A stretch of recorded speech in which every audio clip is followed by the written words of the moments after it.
Hello and welcome to sports. We begin on the home front. The Nigeria Women Premier League will kick off on Wednesday, the 24th of July. Matches have been scheduled to hold simultaneously in 8 different centers in Group A, B, C and D. Group A matches will see Rivers Angels host Robo Queens and Delta Queens travel to Osogbo to play Osun Babes. Group B fixtures are Dream Stars of Lagos versus Edo Queens and Heartland Queens against Adamawa Queens. In Group C, Bayelsa Queens host Kaduna Queens, while Nasarawa Amazons take a trip to Akure to play Sunshine Queens. Group D pits Ibom Angels against Confluence Queens, while Abia Angels host the Invincible Angels FC. A want-away forward Gareth Bale netted in a surprise appearance for Real Madrid in regulation time before penalty shootout win over Arsenal.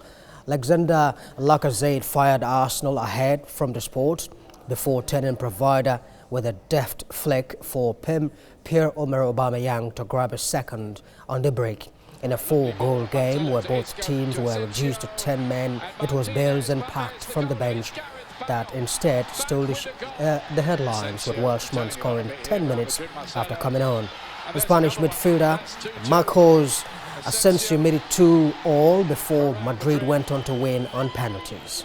Goes the other side and scores that time. Oh, it's a terrible. And all is now set for the 2019 Zenith Women's Basketball. Zenith Bank recently announced a 70 million naira sponsorship for the 2019 edition of the league, with 27 teams taking part across 4 centers. That's Ibadan, Akure, Zaria and Abuja, with the first leg expected on Friday, July the 26th. President of the Nigeria Basketball Federation, Musa Kida, has applauded Zenith Bank, who are long-time partners of the Nigeria Women Basketball, and insists that his board remains committed in their support for the women's basketball in Nigeria. Now, the 2019 National Junior Tennis Development Program has served off as Nigeria's premier tennis ground. The Lagos Lawn Tennis Club at Ike Tvc News was at the training program. It is that time of the year when schools are on vacation and children take this sort of opportunity to be at a place like this. Here at the Lagos Lawn Tennis Club, more than 100 children have gathered for the National Tennis Development Program. Former national player and league trainer at the clinic, Romano Sumazu, led a consortium of coaches to put the children through their paces as the program opened on Tuesday. For me, it's an opportunity because now we are on holidays, so no, we don't do anything at home, and we heard they are doing Chevron, so we come and we are so happy to see that they are always training us free of charge.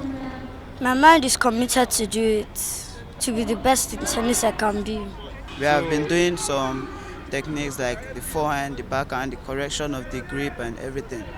So that can help in improving my game. Yeah. I got a chance and I wish I could be a professional tennis player, because it empowers me and it makes me know that I have these skills and I have to exploit that skill.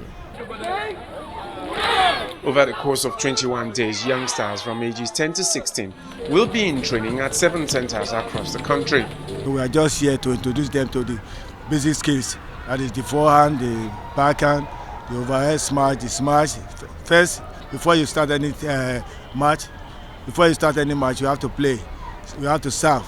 It's very important. They have to make sure they know all the basics of tennis. The products from the last year's program, most of them got to the quarterfinals of the senior tournaments, which happened almost a month after the event. And we have some top juniors who are under the age of 16 who are now as good as the best seniors in the country.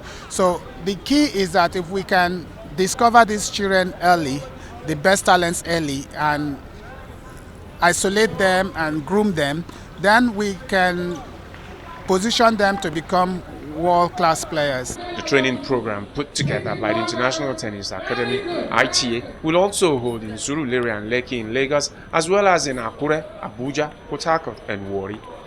The outstanding performance among the children will take part in the National Junior Masters Tournament in October. Solomon Ajuziogo, TVC News, Lagos.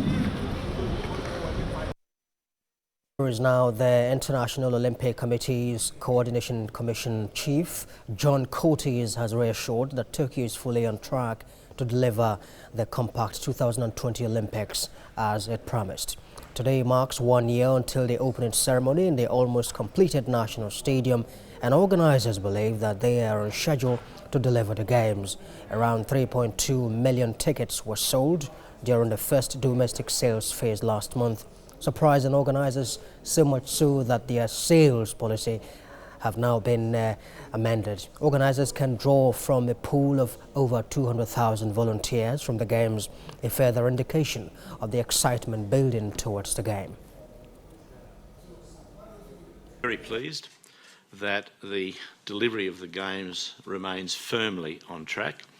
We received key updates here on the venue construction, and there's only 3 venues that remain to be completed. The Olympic Stadium is 90% complete. It will be complete in November. The Ariake venue will be ready in December 2019, 83%, and then the Tokyo Aquatic Centre, February 2020. And